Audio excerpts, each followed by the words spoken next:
Hablaste del tema de que la Unión Europea declaró como genocidio al Holodomor. No. La Unión Europea declaró finalmente que el Holodomor fue un genocidio. Lo que ocurre es lo siguiente, miren. El término genocidio en la legislación internacional se adoptó después de que ocurrió el Holodomor.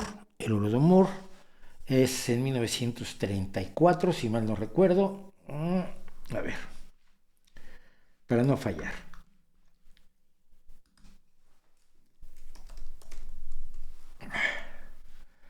El Holodomor es entre 1932 y 1934.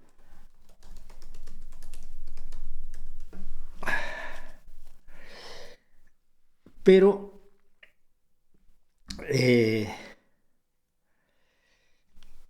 el término genocidio entra a la legislación internacional a partir del genocidio armenio que ocurrió en 1939, cuando los gobernantes, que se hacían llamar los jóvenes turcos, en Turquía llevaron a cabo la masacre de los armenios, asesinando a más de 1 millón de armenios. Problema que sigue siendo grave hoy porque Turquía se niega a reconocer esa masacre, dice que no ocurrió. Y a los jóvenes turcos les enseñan que no ocurrió, y cuando salen de Turquía se dan cuenta que el mundo está muy consciente de la barbarie que se cometió contra el pueblo armenio. Se alucinan. Yo me acuerdo, en México había varios, yo conocía varios descendientes de los refugiados armenios de aquella persecución aterradora que el gobierno turco de los jóvenes turcos cometió contra el pueblo armenio.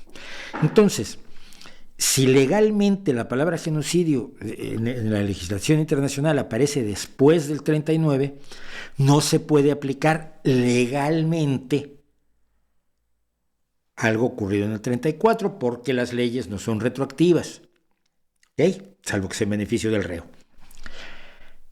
Pero moralmente, humanamente, el Holodomor fue un genocidio.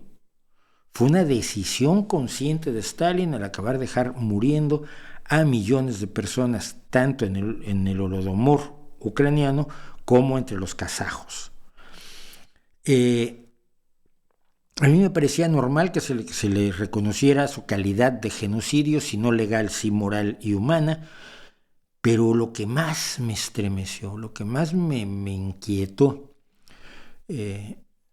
cuando veo esto, alguien me dice, pero es que Podemos votó en contra. ¿En qué? Podemos votó en contra.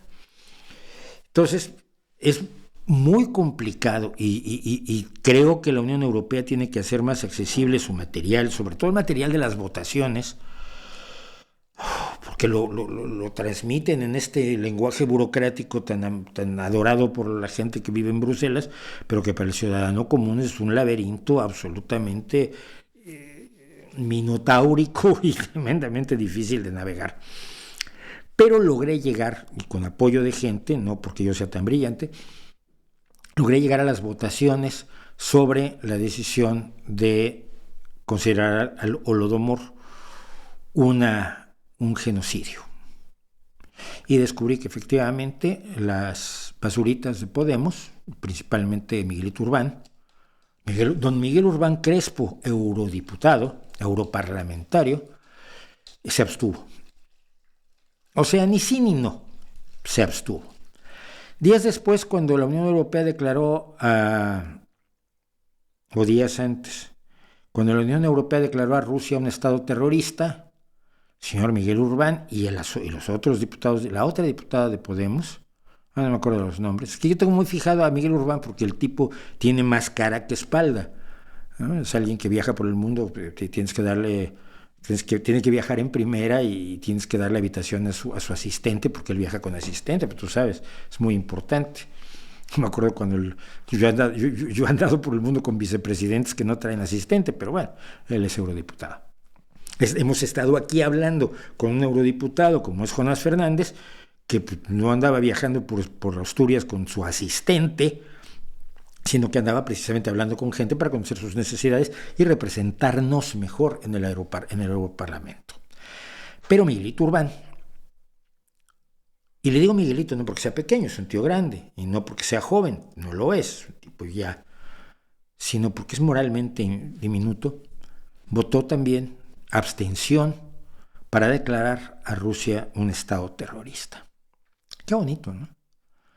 Qué bonito que así se representa al pueblo, más allá de las tonterías de la izquierda y la derecha, desde un partido totalmente novedoso y original que se preocupa por los trabajadores, por la gente agredida por los poderes, siempre y cuando no sean los de Putin, en cuyo caso pues está bien lo que haga. Podemos se abstuvo.